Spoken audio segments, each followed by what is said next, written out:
Como todos sabemos, hoy comenzamos con el estudio de Santiago y espero que hayamos podido leerlo de alguna manera, completo, en alguna parte, en alguna idea.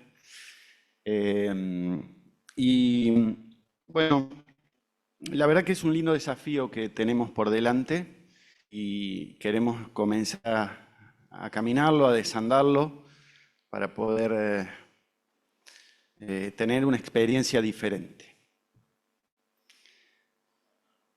Para empezar, vamos a ver un video ilustrativo de toda la carta en su conjunto que nos va a ayudar a poder visualizar lo mejor posible este texto.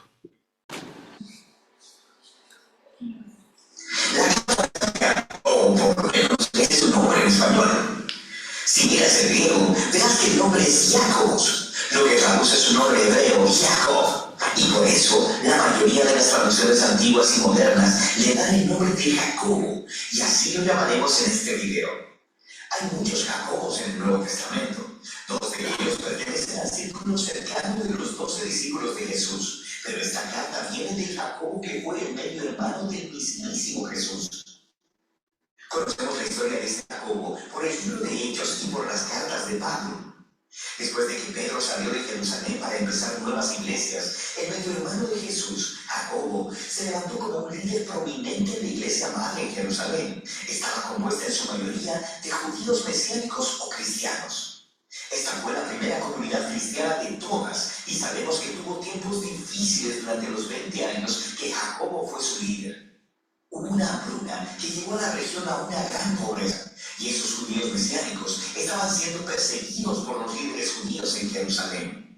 Pero a través de todo ello, Jacobo fue conocido como un pilar de la iglesia de Jerusalén. También fue conocido como un pacificador que dirigió con sabiduría y valor hasta que fue trágicamente asesinado. Y en este libro tenemos el legado de la enseñanza y de la sabiduría de Jacobo, condensada en una obra breve y muy poderosa. El libro comienza como una carta, saludando a todos los judíos mesiánicos que estaban viviendo fuera de la tierra de Israel. Pero esta no está estructurada como las cartas de Pablo, donde él trata los problemas específicos de una iglesia local. Más bien, este libro es un resumen de la profunda sabiduría de Jacobo para todas y cada una de las comunidades de seguidores de Jesús. Y el objetivo de Jacobo no es enseñar nueva información teológica, más bien, él quiere introducirse en tus asuntos y retarte sobre cómo debes vivir. La sabiduría de Jacobo ha sido fuertemente influenciada por dos fuentes. La primera es la enseñanza de Jesús acerca de la vida en el reino de Dios, especialmente el Sermón del Monte, al que frecuentemente cita y del que se hace eco en el libro. La segunda influencia clave es la sabiduría bíblica del libro de Proverbios, especialmente los poemas en Proverbios del 1 al 9. Jacobo literalmente creció con Jesús y con el libro de Proverbios. Así que ahora su propia enseñanza suena como ellos. Esta se llama con su lenguaje e imágenes. El libro consiste en discursos de sabiduría, breves y retadores, libros de metáforas y frases cortas, fáciles de memorizar. Y en esencia, Jacobo está llamando a la comunidad mesiánica a ser verdaderamente sabios, viviendo de acuerdo al resumen que Jesús hizo de la Torá. Amar a Dios y amar al prójimo como a ti mismo. El cuerpo del libro se encuentra en los capítulos del 2 al 5, que consisten en dos enseñanzas breves que llaman al pueblo de Dios a una devoción completa al camino de Jesús. Y todos juntos no desarrollan de manera lineal una sola idea principal. Cada enseñanza es independiente y concluye con una frase corta muy pegajosa. Pero todas estas enseñanzas están conectadas a través de palabras y temas claves que se repiten. Es realmente genial. Al inicio del cuerpo del libro hay dos enseñanzas. Primero, sobre el favoritismo y luego sobre el amor.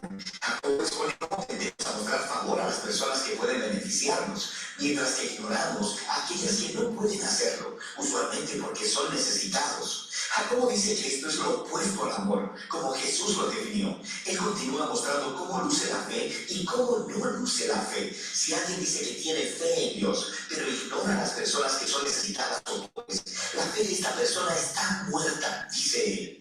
Sus acciones traicionan lo que ellos dicen que creen, y la fe genuina siempre produce obediencia a las enseñanzas de Jesús. Ahora, a lo largo del libro, encontramos 3 lugares diferentes donde Jacobo desarrolla las enseñanzas de Jesús acerca de nuestras palabras. De manera que con la misma boca desatamos dolor sobre las personas, y luego vamos a ofrecer alabanzas a Dios. ¡Qué horrible! Y también juzgamos a las personas y luego hablamos mal de ellas a sus espaldas. Y también tendemos a distorsionar la verdad a nuestra conveniencia. La manera en que hablamos de las personas es una ventana hacia nuestros corazones y hacia nuestros valores centrales. Nuestras palabras expresan la verdad sobre nuestro carácter. Jacobo también cree que la comunidad del reino de Dios, como Jesús enseñó acerca de ella, es la clase de lugar donde las divisiones creadas por la riqueza o el estatus social son hechas inoperantes. Así que él advierte primero sobre la arrogancia que la riqueza puede crear en personas que creen que estarán en este mundo para siempre. Él dice, no, un día tus riquezas se pudrirán, así como tú. El pueblo de Dios debe vivir con paciencia y con la esperanza de que el regreso de Jesús pondrá todas las cosas en su lugar. Y esto debe inspirar a una vida de oración llena de fe. Esta parte del libro, todas estas enseñanzas son tan poderosas y hay muchas más de las que tenemos tiempo de mencionar en este video. Pero en serio, leerás todas y lentamente. Ahora, frente a estas 2 enseñanzas de sabiduría, tenemos el capítulo introductorio. Es una fuente de sabiduría y frases cortas, y están diseñadas para resumir las ideas principales de todo el libro. Este capítulo, de hecho, te introduce a todos los temas y palabras claves con los que te encontrarás en los capítulos del 2 al 5. Jacobo inicia diciendo que conoce por experiencia que la vida es dura. Después de todo, él fue martirizado, no mucho después de haber escrito esta carta, pero él cree que las pruebas y dificultades de la vida son en realidad regalos paradójicos que pueden producir perseverancia y moldear nuestro carácter. Dios puede hacer obras asombrosas dentro de nosotros en medio de nuestro sufrimiento y ayudarnos a hacernos perfectos y completos. Esa palabra, perfectos, es realmente importante para Jacobo. Él la repite 7 veces en el libro. En el hebreo y griego bíblicos, esta palabra se refiere a la plenitud. Significa vivir una vida completamente íntegra, donde tus acciones siempre son consistentes con los valores y creencias que has recibido de Jesús. Jacobo sabe que la mayoría de nosotros vivimos como personas fracturadas, con grandes inconsistencias en nuestro carácter. Todos estamos más afectados de lo que quisiéramos admitir. Sin embargo, Dios está en una misión para restaurar a las personas fracturadas, para hacerlas completas. Y eso comienza con la sabiduría, la vida para ver las dificultades a través de una nueva perspectiva. Dios dará generosamente esta clase de sabiduría a las personas que se la pidan con fe, sin dudar del carácter de Dios. Y cuando nos damos cuenta de nuestra condición humilde y frágil delante de Dios, somos obligados a elegir entre la ansiedad o la confianza. Y la verdadera sabiduría significa decidir creer que Dios es bueno a pesar de mis circunstancias. Así que, si es la pobreza lo que te lleva a tener tiempos difíciles en tu vida, Jacobo dice, intenta verla como un regalo que te obliga a confiar solo en Dios. Además, la riqueza es pasajera, todo pasará, como la hierba en el calor del verano. Y así, cuando tengas tiempos difíciles, no acuses a Dios. Más bien, deja que tus circunstancias te enseñen lo que Jesús enseñó acerca del carácter de Dios. Que el Padre es generoso, que Él está ahí para encontrarse con nosotros en medio de nuestro dolor y que Él es digno de confianza. Y es este Dios que a través de Jesús nos ha dado un nuevo nacimiento para hacernos una nueva clase de humanos que pueden enfrentar sus sufrimientos con una completa confianza en el Padre, como lo hizo Jesús. Y esta nueva humanidad es algo que descubrimos no solo cuando escuchamos la palabra de Dios, sino cuando hacemos lo que ella dice que hagamos. Jacobo llama a Dios la perfecta Torá de libertad.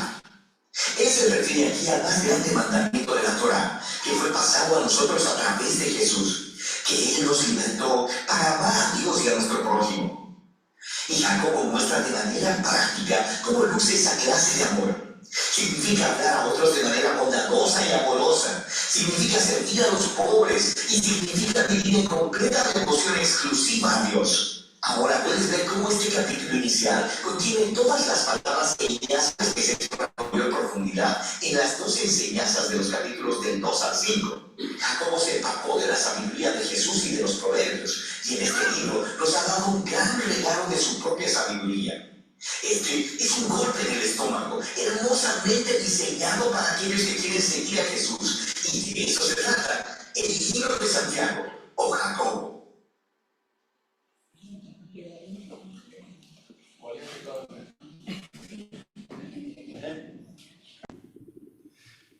Bueno, me spoileó todo lo que iba a decir el videíto.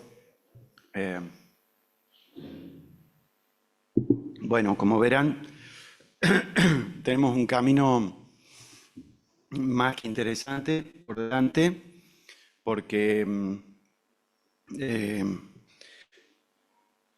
tiene mucho material, tiene mucho para ver, para analizar, y esperemos lo podamos disfrutar realmente. Vamos con algunas curiosidades. Vamos a tener este formato de PowerPoint, lo vamos a tener disponible para todos los oradores, después se lo paso, para que podamos por ahí unificar tamaños de letras y lectura, para que todo más o menos sea lo mismo y podamos leer y ver las cosas. Algunas curiosidades de esta carta, que en alguna medida se lo menciona en el video, pero lo vamos a remarcar. Dice que no está dirigida a individuos específicos, sino al pueblo esparcido, al pueblo judío esparcido. No hay una bendición final, es algo, ¿por qué se menciona? Porque es algo típico de las cartas. Tiene un gran número de mandatos. Hay muchas figuras del lenguaje. Dice, ese donde dice tiene gran número de mandatos, se refiere a que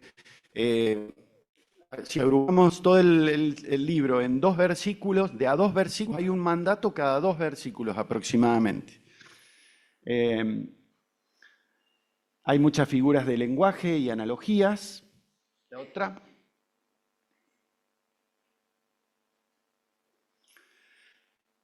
Alude a más de 20 libros del Antiguo Testamento y muchos personajes del Antiguo Testamento. Esta es una característica de este libro. Está como sostenido en la enseñanza y en el aprendizaje del Antiguo Testamento. Y también hay muchas referencias a la naturaleza. Y como contrapunto de lo que decíamos del Antiguo Testamento, alude también a las enseñanzas de Jesús en el Sermón del Monte. Hasta ahí vamos.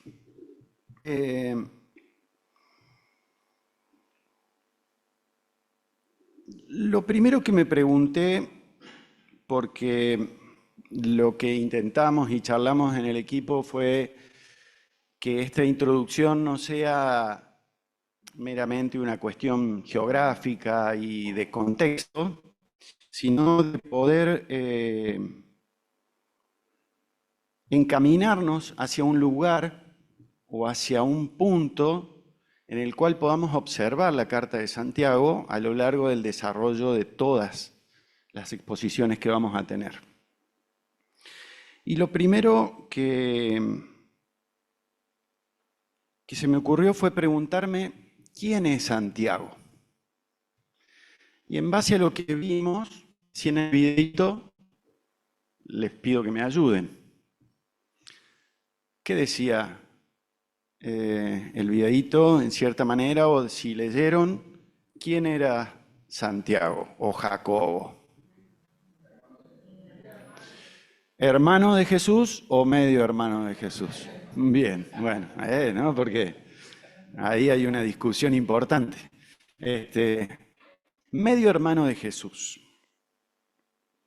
¿Qué más? Aparte de eso.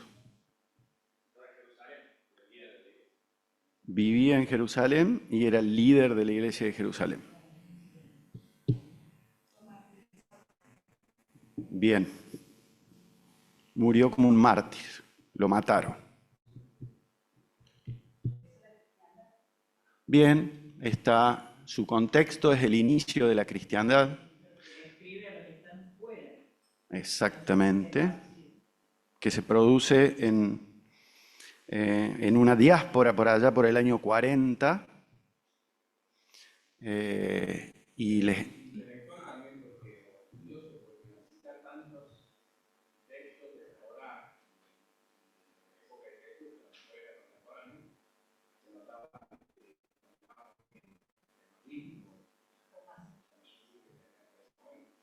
Perfecto.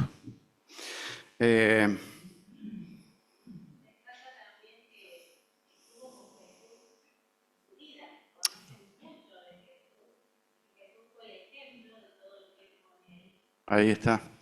Sí, ese es un punto clave, creo, ¿no?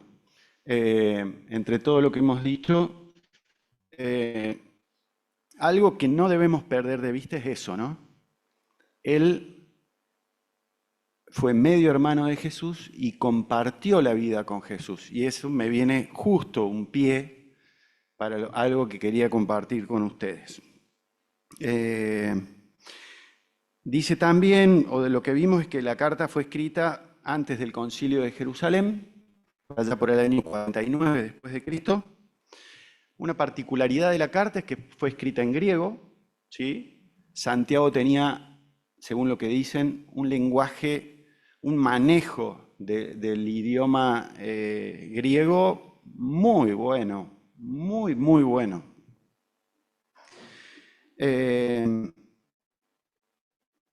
Y quería, en base a esto que nos decía Andrea, de que fue hermanos de Jesús, quería que busquemos Juan 7.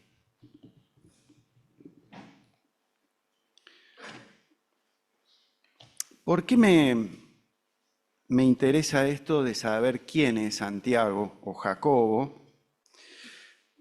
Porque me parece que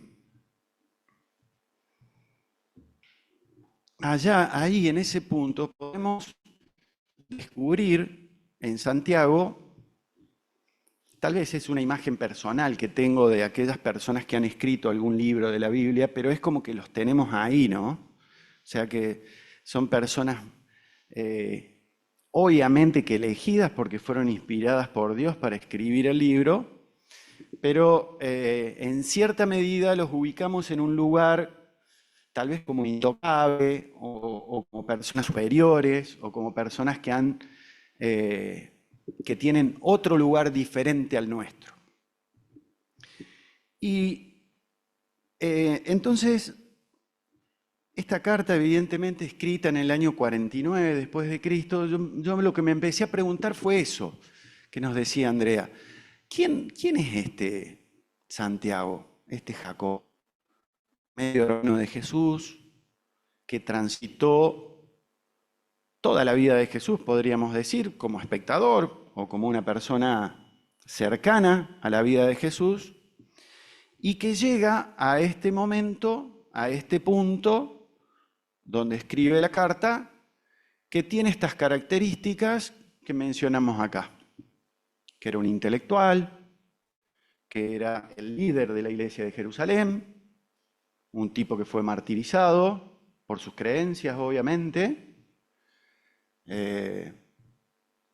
un tipo que conocía mucho y encima hermano de Jesús. Sin embargo, fíjense que este Santiago del que hablamos, en sus comienzos, allá, en el Evangelio, dice el capítulo 7. Después, 7:1. Después, Jesús recorrió la región de Judea, de Galilea. Quería alejarse de Judea, donde los líderes judíos estaban tramando su muerte.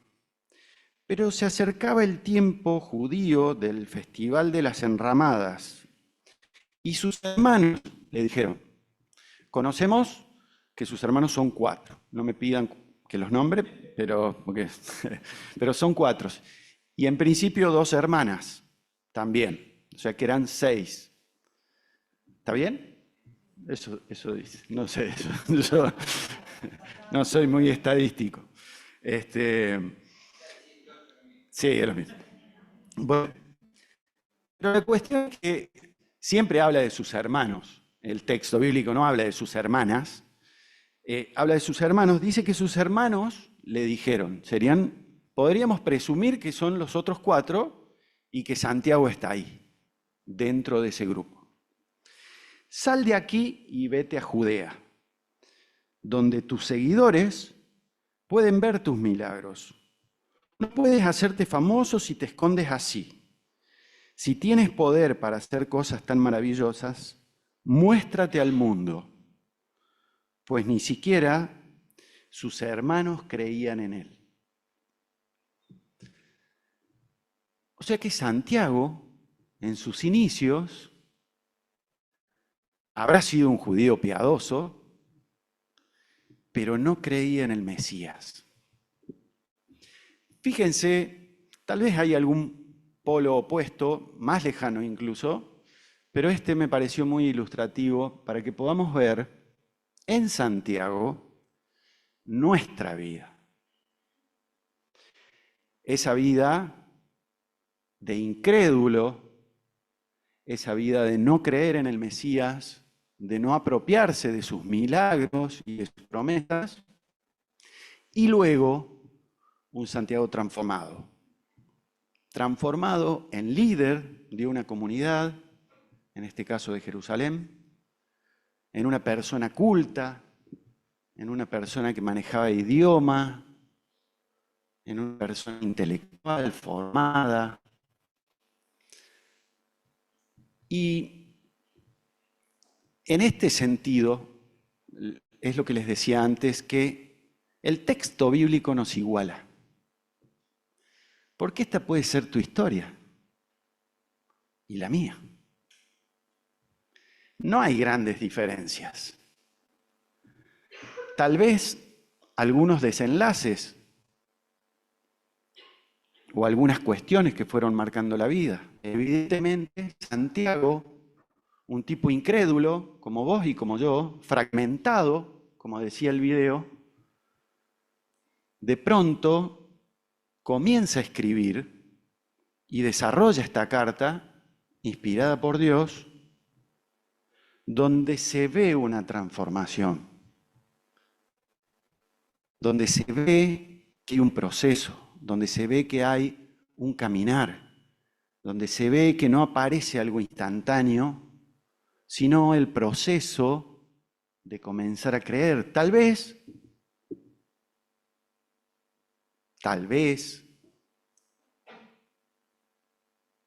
fue en ese momento que dice el texto bíblico donde Jesús se le aparece, luego de resucitado. Tal vez.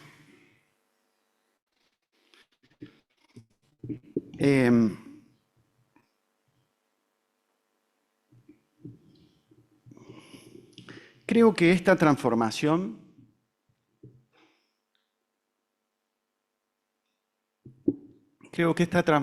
que se produce en Santiago y que se produce en nosotros y que se va a producir en nosotros en la medida de que podamos abrirnos en este tiempo a compartir su experiencia.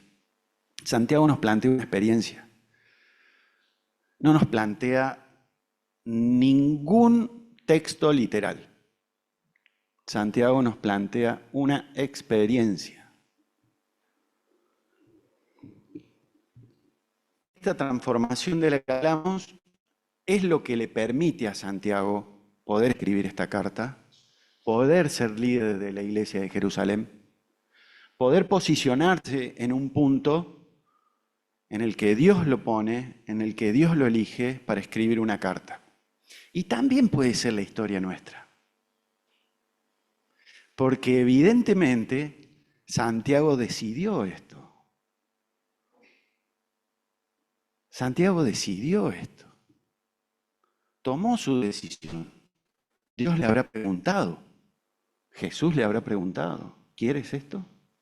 Y él tomó la decisión. Y en nosotros pasa lo mismo. Así que Santiago no es muy lejano a vos y a mí. Y lo que él va a contar en este libro tiene que ver también con nosotros y con nuestras experiencias de vida. Algunas van a ser más cercanas que otras. Y algunas vamos a tratar de contextualizarlas lo mejor posible, porque hay grandes diferencias de contexto entre el momento de escribirse esta carta y lo que estamos viviendo hoy. Pero eso no invalida el contenido de la carta. Al contrario, creo que lo refuerza. Creo que lo refuerza. Ahora sí, vamos.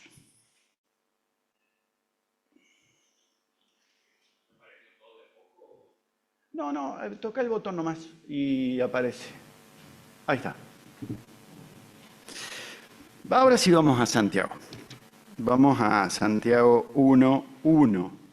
Me tocó un solo versículo. Después los dejo el gringo el domingo que viene y Nico el otro.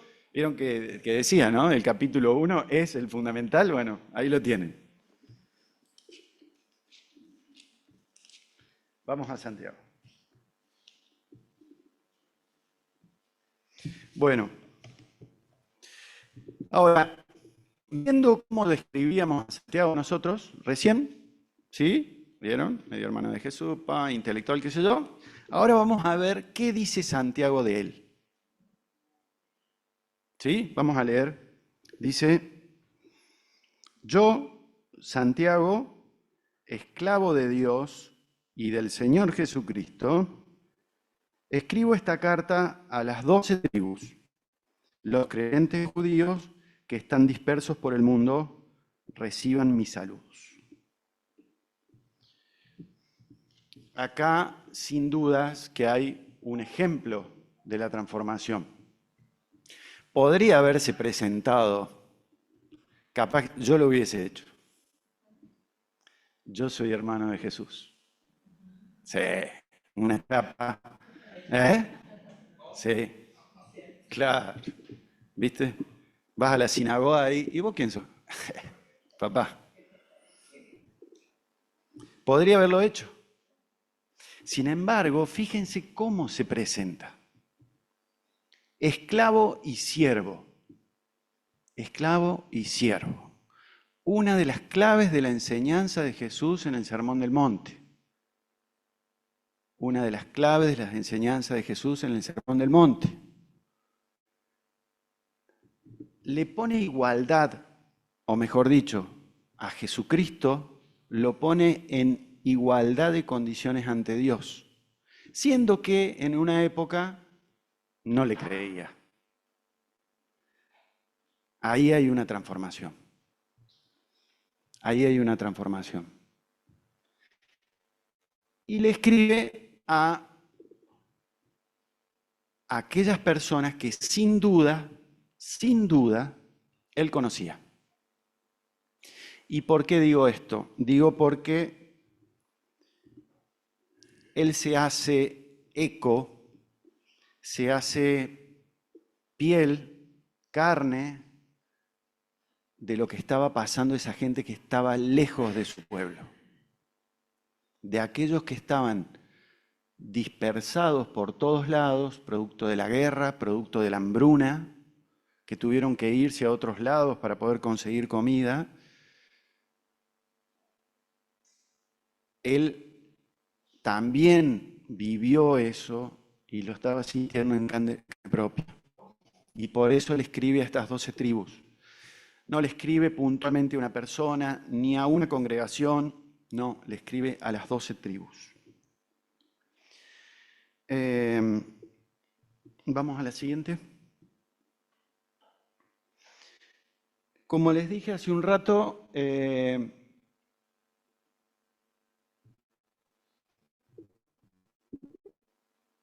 me animé a subtitular este pasaje de hoy como aplicaciones de la fe, o trasladarlo incluso al libro completo de Santiago. Dice un autor, Creencia y práctica no parecen llevarse demasiado bien en la mente de las personas, vista desde la perspectiva de los hechos. Creencia y práctica no parecen llevarse demasiado bien en la mente de las personas, vista desde la perspectiva de los hechos. Y una sin la otra no pueden existir. Porque si no, es simplemente una transmisión teórica sin aplicación o una aplicación sin fundamentos. Como les decía antes, creo que Santiago decidió en algún momento de su vida, como lo hicimos nosotros o no. Pero sí, él decidió vivir lo que cree o lo que creía, aceptarlo y seguirlo. Y nosotros también lo hicimos. Nosotros también decidimos en algún punto seguir a Jesús y como consecuencia de ello vivir la vida que Jesús nos plantea. Y acá hay un universo muy amplio en este concepto, porque podemos interpretar de muchas maneras esto y podemos tener muchísimos ejemplos de esto. Y el libro de Santiago nos va a dar algunos de estos ejemplos que podemos transitar en nuestra vida. Va a tocar algunos puntos seguramente que él veía en su entorno que eran claves, que distorsionaban este concepto de creencia y de vivencia entrelazados y de la mano, y que no han desaparecido, que se conservan y se mantienen hoy en nuestra sociedad y en nuestra vida. Y eso es lo interesante del libro. Hay otro autor que dice que es un libro intemporal, totalmente fuera del tiempo, porque abarca todo. Por ejemplo, cuando habla de la riqueza, miramos el entorno, no quiero espolearle al que le toque hablar, pero como para darlo como ejemplo, el entorno en el que se manejaba Santiago, en el pueblo, más del 90% de la población era pobre. Más del 90% de la población era pobre. Hoy tal vez somos más del 50% de la población pobre, con las mismas características de pobreza que aquella época. Entiendo que no. Hay un abismo de diferencia de cantidad de personas.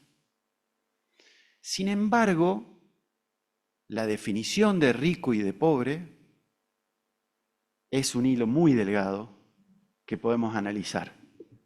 Tal vez hoy acá no hay ningún pobre.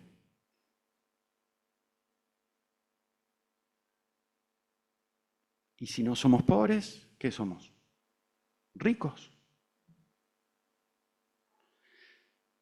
Entonces, Santiago nos va a poner en un aprieto. Nos va a pegar el cachetazo, como me decía Analía el otro día. Sin dudas que lo va a hacer. Porque va a tratar de que nosotros nos definamos, nos observemos y nos definamos en la medida que podamos.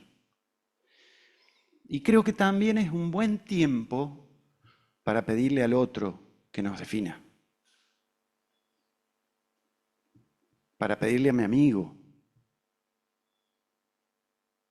para pedirle a mi compañero de trabajo. Porque en estas características, en estas prácticas concretas, no se dan acá el domingo. Tal vez sí, en cierta medida sí. Pero son 2 horas de todas las horas que transitamos en la semana, donde allí sí se ven nuestras actitudes, nuestras creencias y nuestra aplicación de esa creencia. Oh, se me fue, che.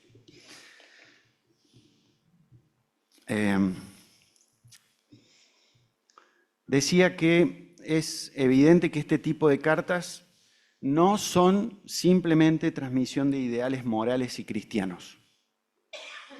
Son experiencias, son vivencias, son situaciones que han vivido estas personas que escriben estas cartas y en particular Santiago. Pasándola bien, pasándola mal.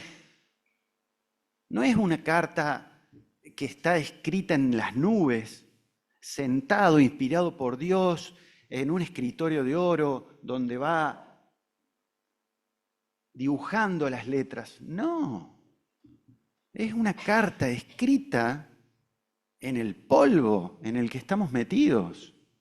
Santiago no escribe de grandes proezas, escribe de miserias humanas. Miserias humanas de las cuales estamos impregnados, contagiados, y de las cuales Santiago nos propone que empecemos a limpiarnos y a despojarnos en la medida que querramos, porque va a ser una decisión nuestra y de nadie más. Y por consiguiente va a ser una decisión de la comunidad, porque si es nuestra en particular, va a terminar siendo una decisión de la comunidad.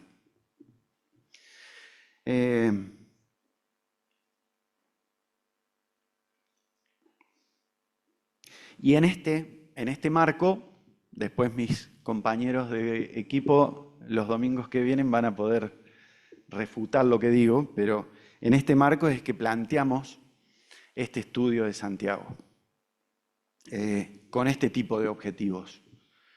Descubrir y aprovechar las aplicaciones prácticas y concretas de ese conocimiento en nuestras vidas hoy y en nuestra misión como parte de la Iglesia. Ya les va a llegar una hojita introductoria del programa de Santiago para que ustedes puedan leer ahí y poder tener una idea de este concepto. La siguiente. También una propuesta de los objetivos es estimularnos y ayudarnos a responder a los desafíos de esa misión de una manera cada vez más fiel a las enseñanzas y al modelo de Jesús. La siguiente.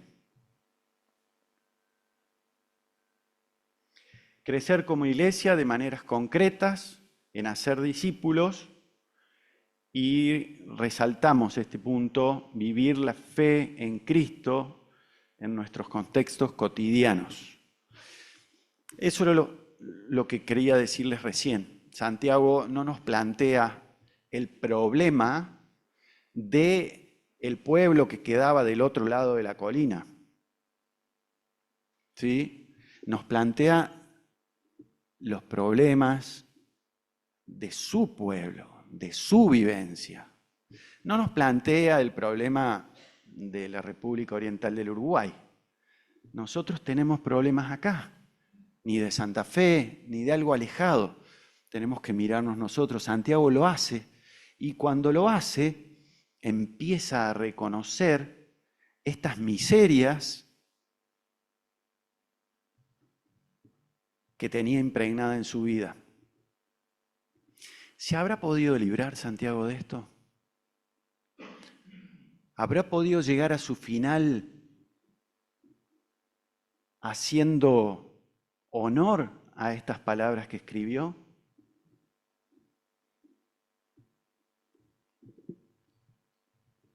Podemos decidir. ¿Hay alguna otra? No. Podemos decidir nosotros. Les decía, este es el desafío que les planteamos. Podemos decidir, podemos tomar este tiempo como observadores externos, podemos dejar que corra el agua en el río, o participar en este intenso desafío que nos propone Santiago, porque les puedo asegurar que es intenso. Es muy, muy intenso, porque nos va a sacudir, nos va a hacer temblar, si es que podemos meter los pies en el agua y participar de este desafío. Y la Cena del Señor también nos propone este desafío. Por eso les invito a que esta decisión de acompañar a Santiago en esta aventura, la podamos tomar ahora, no mañana ni pasado.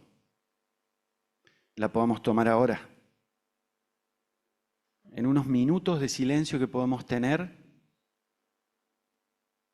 antes de tomar la cena, para poder decidir interiormente si queremos ser espectadores o si queremos participar de esta enseñanza. Y pedirle a nuestro Dios que Él pueda mantener, de acuerdo a la decisión que tomemos hoy, que Él pueda mantener, porque nosotros no lo vamos a lograr, que Él pueda mantener nuestro interés, nuestra decisión sobre cualquier otra circunstancia, como seguramente lo hizo Santiago cuando escribió la carta. Damos gracias por esto. Señor, gracias te damos por este tiempo. Gracias, Señor, por